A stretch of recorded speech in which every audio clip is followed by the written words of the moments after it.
교육의 효과도 있다고 봅니다. 그리고 두 번째를 인도했던 그 담임 목사님이 1년 전에 소천을 하셨는데 그 자서전에 보면 그렇게 됐어요.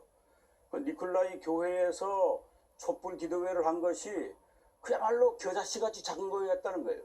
하나님께서 그러한 작은 겨자씨 같은 기도회를 들어쓰실 줄은 몰랐다는 겁니다. 네. 그래서 결국 한 방울 피도 안 흘린 독일의 평화혁명을 이뤘다고 이렇게 증언을 한 것을 보게 되면은 결국 우리 한국 교회는 분단 민족 교회라는 의식 아래 구체적으로 이제는 통일선교 방법론으로 들어갈 때가 되지 않느냐 이런 생각을 하게 됩니다. 네. 목사들이 정신을 좀 차려야 되겠습니다. 통일에 대한 관심을 갖도록 설교도 많이 해야 되겠고, 이런 통일을 만들어가는 과정에 지금 현재까지 말씀을 들어보면 남북 각각의 정체성 또 이질성 이런 것들로 인해서 문제가 참 많고, 정치적인 통일 후에도 경제, 사회, 문화 이 여러 분야에서 우리 더 많은 문제들이 대두될 것으로 예상이 됩니다. 김병로 교수님, 교회 입장에서 이런 문제들을 어떻게 해석하고 또 대비해야 될지 이제 이 주제로 좀 말씀을 이어가시죠. 예, 통일 과정에서도 그렇고 통일 이후에서도 많은 문제점들이 요정될 것 같습니다. 가장 첫째로는 남북 간의 이질화가 여러 영역에서 심화됐습니다. 역사의식부터 해서 언어라든가 어떤 문화, 생활 모든 부분에서 이질화가 돼 있고, 통계적으로 보면 남북의 국민들이 공이 90% 이상 다 이질감을 느끼고 있는 상태입니다. 그래서 이제 이질성을 어떻게 해소시킬 것인가 라는 부분.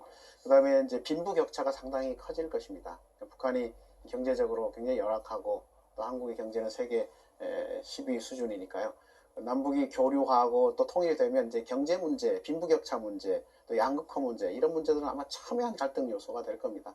그리고 6.25 전쟁으로 인해서 형성된 그 적대 의식, 적대 감정, 또 아직도 전후 세대가 자라나고 있습니다만은 여전히 많은 그 갈등들을 느끼고 있고 적대 의식을 가지고 있죠.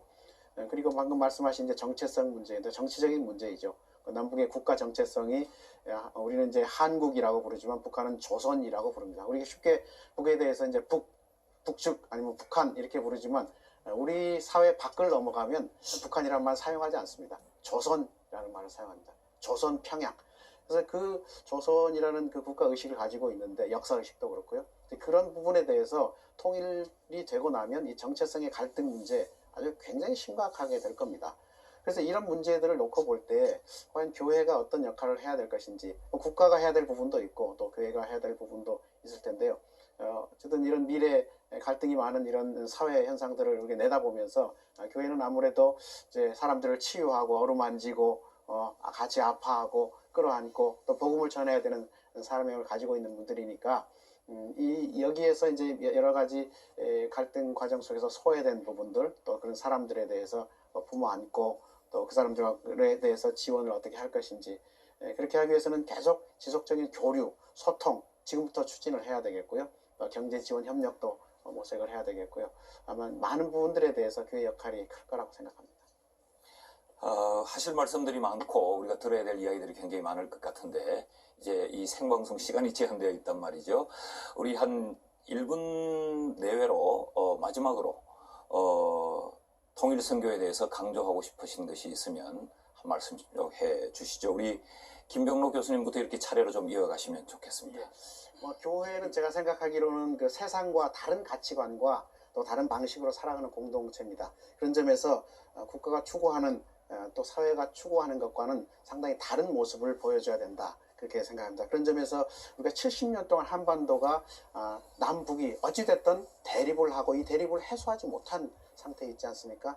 그것은 교회가 원래 말하고 추구하는 핵심 가치인 화해, 긍휼, 사랑 이런 가치로 볼 때 참 복음을 제대로 실천하지 못하고 있는 것이죠. 그런 점에서 정말 70년 동안 이 좀 대립 속에 있는 이 한반도야말로 복음이 가장 필요한 땅이다. 그런 점에서 교회가 이런 부분에서 사명의식을 가지고 좀 통일 선교로 나아갈 때라고 생각합니다. 네, 우리 양현식 원장님. 네, 우리 한국교회는 화평의 사도를 지금 자임하고 있습니다. 그런 측면에서 보면은 통일 선교에 관한 한 만약에 이런 상황에서 예수님이시라면 뭐라고 말씀하실까? 네. 또 또 예수님께서 어떻게 행동하실까 이걸 잣대로 삼아야 한다고 봅니다. 그렇다면은 결국 결론은 잠언에서 말씀하신 것처럼 범사에 여호와를 인정을 하라 말이죠. 그리하면 그가 그 길을 지도하시리라. 그 말씀을 우리가 마음속에 새겨서 모든 걸 성경으로부터 시작하면은 길이 앞에 나온다. 저는 이런 말씀을 드리고 싶어요. 네, 여호와를 온전히 신뢰하자. 성경 속에 답이 있다라는 말씀을 주셨는데 우리 이수봉 목사님도 말씀을 좀 주시죠. 우리 남북한이 한반도에 존재하고 있는데 사실은 남한은 이렇게 풍요 속에 있고 북한은 상당히 곤핍과 고통 속에 있습니다. 그런데 이것을 체제 경쟁에서 졌다라고 하는 북한은 그런 식으로 평가하기보다는 우리가 고통 속에 있는 그 북한 동포들을 십자가의 사랑으로 어루만지면 우리 한국교회는 엄청난 은혜를 체험할 수 있다고 생각하고, 그리고 이 북한의 고통을 해소하는 과정에서 우리는 통일에 대한 선물도 받을 수 있다고 생각합니다. 그런 점에서 우리가 교회는 교회의 시각으로 또 예수님의 마음으로 이 사태를 보고 해결해 나가는 그런 노력들이 있어야 되지 않겠나 생각합니다.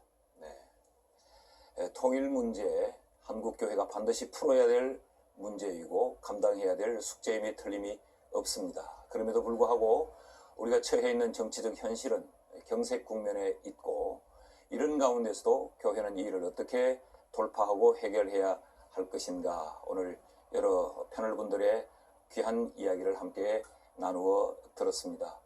기도하라는 말씀도 주셨고, 목사님들에게, 성도들에게 설교로 가르치라는 말씀도 우리에게 주셨습니다. 귀한 말씀 우리 마음에 깊이 담고 더 기도하고 더 마음으로 애를 쓰며 우리의 수고를 아끼지 말아야 되겠다라는 생각을 가지고, 특별히 이 교단 대한예수교 장로회 합동총회가 통일준비위원회란 이 기구를 발족시켰기에 그 책임이 더욱더 막중하다고 생각합니다. 장자교단이라고 불리워지는 합동총회가 이 일에 선두적으로 앞장을 서야 하겠다라는 책임을 막중하게 느낍니다.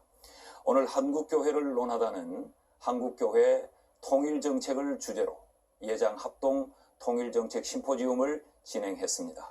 오늘은 그 첫 시간으로 통일선교, 환경변화와 과제를 이야기했습니다. 남북관계가 심한 경색 국면에 빠져있는 이때 한국교회와 성도들은 이를 위해서 더 많은 관심과 기도가 필요한 때입니다. 오늘 한국교회를 논하다 여기서 마치겠습니다. 감사합니다.